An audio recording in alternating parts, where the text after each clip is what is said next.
যে জোট করেছেন, নির্বাচন করছেন, প্রশ্ন হচ্ছে আপনি ৭১ সালে যে অবস্থান নিয়েছিলেন সেটা বাংলাদেশের মানুষ ভুলে যাবে নাকি জামাতে ইসলামীর অবস্থানটা বাংলাদেশের মানুষ ভুলে যাবে?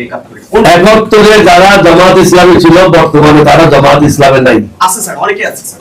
একজনও নাই। আপনি নাম বলেন স্যার, যে মানে যারা এখন ওদের নাম বলেন, আপনি নাম বলেন, একটা নাম বলেন যে এই নেতাটা এই যে যাকে এই যে শুদ্ধ ৫ আগস্টের পরে যিনি ছাড়া পেয়েছেন তিনি ৭১ সালে নেতা ছিলেন। আমার মনে হয় এই ধরনের শুনুন নেতা আমি জানি না। আপনাকে এটা বলতে চাই, যেহেতু আপনি কথাটা উঠেছেন এটা স্পষ্ট ভাবে বলা উচিত। ১৯৯১ সালে বিএনপি যখন ক্ষমতা আসে, বিএনপির আসন সংখ্যা কম ছিল ক্ষমতা আসার জন্য।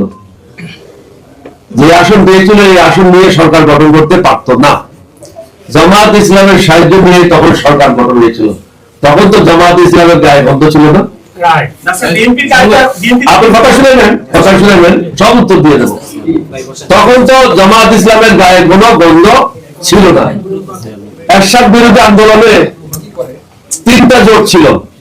একটা ছিল ৭ দলীয় ঐক্য জোট, প্রথম এটা চেয়ারম্যান ছিলাম আমি ৭ দলীয় ঐক্য জোটের। বিএনপি ছিল ১৪ দলীয় ঐক্য জোট, জামাত একটা আলাদা জোট।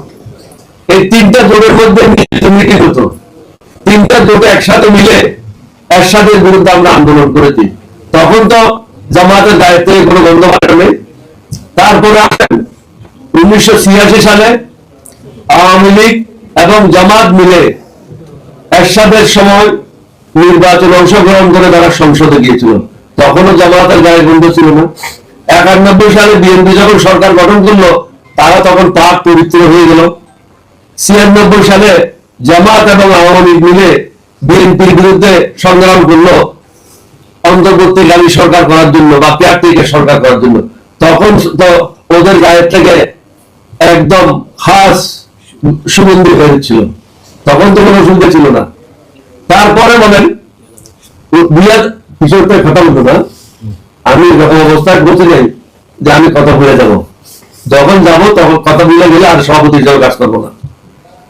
এখন আসেন ২০০১ সালে এই যে রিদওয়ান আহমদ চলে গেল, রিদওয়ান আহমদের সাথে তো নিজামী সাহেব মন্ত্রী ছিল, মোজাহির সাহেব মন্ত্রী ছিল। তাদের বিরুদ্ধে কোনো দুর্নীতির অভিযোগ নাই। ১৮ বছর এক নাগারে বিএনপির সাথে তারা কাজ করেছে। ২০১৮ সালে জামাতে দানের শীষ নিয়ে নির্বাচন করেছে। তাহলে আওয়ামী লীগও তাদের সাথে কাজ করেছে, বিএনপিও কাজ করেছে। তখন যদি তাদের সুগন্ধি থাকে, আজকে দুর্গন্ধ আসলো থেকে।